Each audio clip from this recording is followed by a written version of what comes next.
로마서 7장 15절을 보면 오늘 말씀이죠. 바울은 이렇게 고백을 합니다. 나는 내가 행하는 것을 이해할 수가 없다. 이는 내가 원하는 것을 행하지 않고 오히려 증오하는 것, 자기가 정말 싫어하는 것을 행하는 것이죠. 우리도 신앙생활 하다 보면 그럴 때가 있어요. 정말 이거는 하나님이 기뻐하시라는 정도는 다 분별을 해요. 그런데 하나님이 기뻐하지 않는다고 생각하는 것들을 알면서도 우리가 그런 죄를 범할 때가 있거든요. 그러면 굉장히 엄청난 자책 때문에 그런 죄를 범하고 난 뒤에는 정말 한동안 영적 혼수 상태에 빠지는 우리의 모습을 봅니다. 저도 마찬가지입니다. 목회자가 되면 굉장히 거룩해지고 하나님이 정말 생각과 마음을 다 구별해서 오직 정말 맡기신 양들만 이렇게 정말 그렇게 성심껏 잘 돌보면 된다고 생각했지만 사실 그게 아니거든요. 그냥 목회자가 됐을 뿐이지 제 내면은 변한 것이 하나도 없는 거죠. 근데 하나님은 어떤 과정을 통해서 또 성도들과의 교제를 통해서 또 말씀을 준비하는 과정을 통해서 계속적으로 하나님의 사람으로 저와 여러분을 만들어 가시는 거예요. 그렇기 때문에 어떤 위치 안에서 하나님이 허락하시는 여러 가지 상황들과 환경들은 그냥 단순하게 우리가 생각해서는 안 되는 거죠. 하나님께서 이러한 만남과 이러한 갈등과 이러한 사건을 통해서 내 안에 있는 죄를 보여주시는구나. 보여주시고 이렇게 드러날 때는 굉장히 행복한 거예요. 왜냐하면 하나님은 그것을 고치기 원하신다는 사인이잖아요.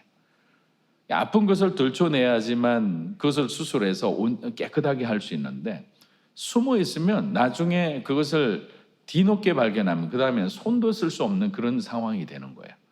그래서 건강검진을 받는 것은 우리로 말하면 여러분의 예배 생활이라 생각해요. 여러분의 큐티 생활이라 생각하는 거죠. 여러분의 기도 생활이 결국에는 우리가 매년 한 번씩 혹시 몸에 이상이 있는 건 아닌가, 뭐 암이 있는 건 아닌가 이렇게 진단을 받는 이유잖아요. 혹시 잘못된 고장난 부분이 있는지를 살펴보는데 우연히 살펴보다 보니까 발견이 되는 거죠.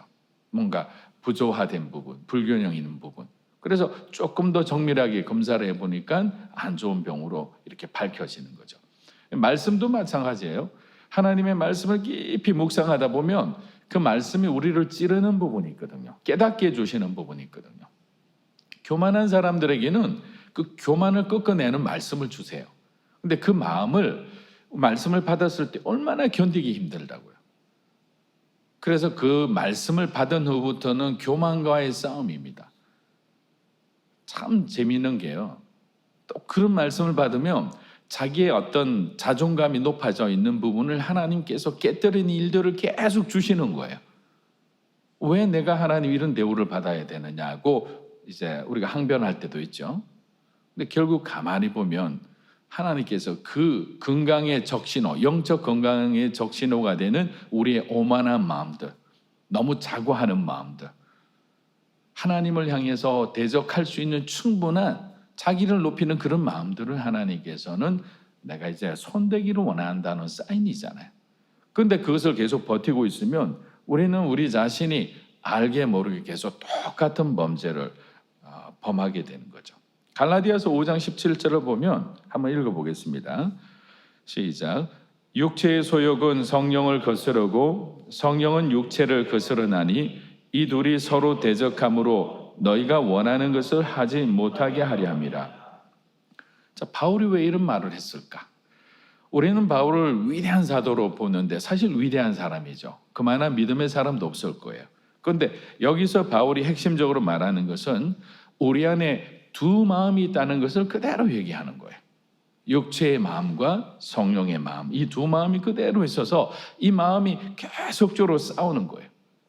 그래서 하나님 앞에서 정말 거룩한 이 성령의 소욕이 지배하는 그 순간에는 어떻게 되느냐? 어떻게 됩니까? 저와 여러분이 죄를 멀리하게 되죠. 죄를 지배하는 상황이 되는 거죠. 어떤 상황에서도 두려워하지 않습니다. 그런데 육체의 소욕이 지배하는 그런 상황, 영적으로 깨어있지 않을 때는 오늘 여기서 말한 것처럼 저와 여러분이 그렇게 증오하는 하나님이 기뻐하시지 않는 것, 알면서도 죄에 빠지게 되는 거예요. 그래서 항상 기도해야 되는 것은 성령 하나님의 마음으로 충만한 사람이 되기 원합니다. 성령께서 내 생각과 내 마음을 지배해 주셔서 하나님이 기뻐하지 않는 계명을 어기고자 하는 마음들, 하나님을 사랑하는 마음보다 죄를 더 좋아하는 그런 마음들을 끊어내 주십시오라고 하는 거죠. 그러면서 오늘 바울이 얘기하는 것은 율법에 대한 얘기를 하는 거죠. 그럼 율법의 기능은 뭐냐?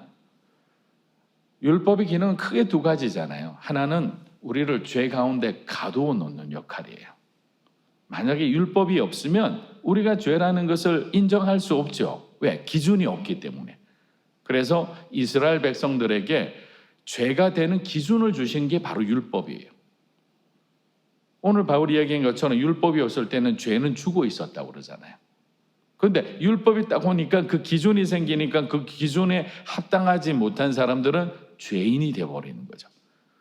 어느 누가 613개가 되는 그 계명을 평생 단 한 번도 어기지 않고 살아갈 수 있겠습니까? 그것도 외부적으로 우리가 드러난 죄뿐만 아니라 예수님은 우리 마음속에도 나쁜 마음을 보면 그것도 죄라고 얘기했잖아요.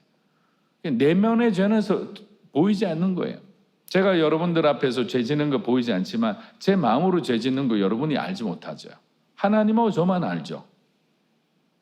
이런 것을 비춰볼 때 결국 율법이라는 그 자체는 하나님께서 모든 인간이 죄인이라는 것을 깨닫게 해주시고 예수님이 오실 때까지 그들을 붙들어 놓는 역할을 하신 거죠. 왜? 모든 인간, 과거와 현재와 미래의 모든 사람을 율법이라는 틀에 가두어서 죄인이라고 해야지 예수님이 오셔서 그 부족한 율법을 완성시키는 거죠. 그 완성이라는 게 뭐냐면 구속하신다는 거죠. 죄를 씻어주신다는 거죠. 예수님이 대신 대가를 지불하시는 거죠. 저와 여러분들도 부모가 되면 이제 이해를 합니다.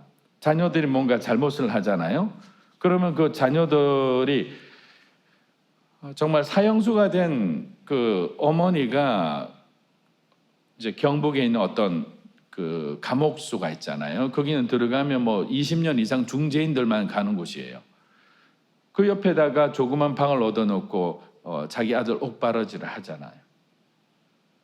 근데 어머니가 늘 하나님 앞에 기도하는 게 아들을 회개하고 구원받는 것과 동시에 하나님, 내가 이 아들 대신 내가 죄의 대가를 지불할 수 있으면 제가 저 안에 들어가고 우리 아들이 밖에 나와서 정말 이제는 참다운 사회에 유익이 되는 사람을 해치는 사람이 아니라 누군가를 돕는 사람이 되게 해달라고 어머니는 눈물로 기도하는 거예요.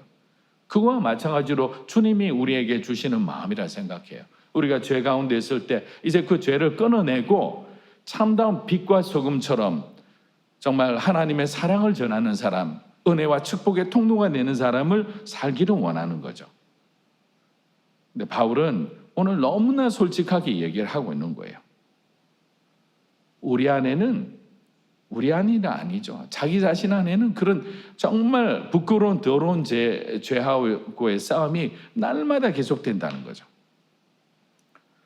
그리고 두 번째 율법의 역할은 죄인 되게 하는 그 다음에는 인간의 죄성이 확산되지 않은 울타리 역할도 해준 거죠. 여러분 한번 생각해 보세요. 자, 이스라엘 백성들이 200만 명이 넘습니다. 근데 200만 명이 넘는 그 이스라엘 백성들에게 만약에 어떤 율법을 주지 않았다면 그 사람들을 지도자가 어떻게 통치합니까? 갈등이 생겼을 때 그 판단의 기준을 어떻게 잡습니까?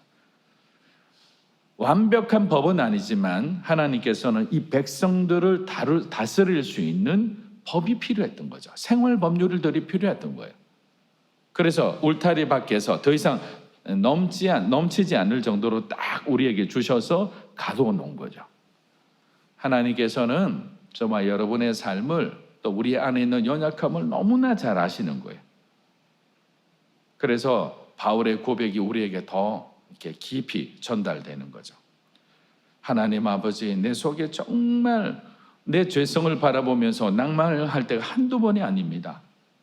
하나님께서 주의 종으로 불러주셨으면 더욱더 거룩하게, 더욱더 신실하게, 더욱더 믿음직스럽게 많은 사람들 앞에 내가 나를 본받아라 했는데 본받으라는 내 안에 있는 이 더러운 것들이 있는 것을 하나님 내가 어찌 그들에게 고백할 수 있겠습니까? 왜 사람들이 이렇게 움직이지 않고 정말 하나님 앞에 충성되게 헌신하지 않는 모습을 볼 때 내 안에 끓어오르는 이 분노, 이것은 어디에서 온 것입니까, 하나님? 바울은 여러 번 실수를 한 거거든요. 바울이 어떤 세상이 우리가 생각하는 그런 유혹의 수준보다는 그는 어떻게 보면 자기 의와 굉장히 많이 싸웠던 사람인 것 같아요. 우리 마가 요한의 사건을 보면 알듯이 하나님 나라에 대한 헌신의 기준이 굉장히 높은 사람이었어요. 그래서 그냥 이렇게 자기 기분에 따라 헌신한다거나 끝까지 충성되게 믿음의 삶을 완주하지 못하고 흔들리는 삶을 보았을 때 바울의 마음에는 마치 모세가 그 이스라엘 백성들을 향해서 의로운 분노를 내서 그냥 바위를 그냥 쳐가지고 하나님 앞에 꾸중을 받았듯이 그런 마음들이 많았을 것 같아요. 너희들이 예수 그리스도를 인격적으로 만난 자, 성령으로 거듭난 자라고 얘기하면서 너희들 왜 순간순간마다 왜 너희는 너희 자신에게 집중하느냐, 왜 세상의 쾌락이 이렇게 빠져서 그것을 쫓아가느냐라는 부분에 대한 그런 어떤 자기 스트레스 조절, 이런 부분들이 좀 되지 않았나 싶습니다. 그래서 고백하잖아요. 하나님, 내 안에 많은 육체의 가시가 있는데 그 중에서 이것 하나만 좀 어떻게 좀 해주시면 안 되겠습니까? 바울의 내면 안에 있는 아픔을 하나님 앞에 얘기했는데 주님은 들어주시지 않았어요. 그것이 너에게 오히려 더 은혜다. 네가 아파하기 때문에, 힘들어하기 때문에 나를 더 의지하지 않느냐. 네가 고난 가운데 있어 봤기 때문에 고난 속에 있는 사람들을 네가 가슴으로 품고 기도할 수 있지 않느냐. 그래서 하나님은 항상 역지사지에 그런 마음을 주는 거죠. 저는 누군가를 돕는 사람들, 여러 기관에도 있어보고 사역을 해봤잖아요. 정말 돕는 사람들은요, 여기 넉넉한 사람들한테는 죄송하지만 부자가 돕는 사람이 드뭅니다.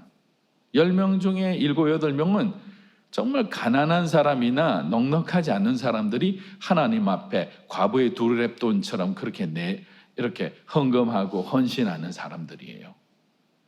왜 그런 줄 아세요? 가난해 봤기 때문에 그래요. 힘들어 봤기 때문에.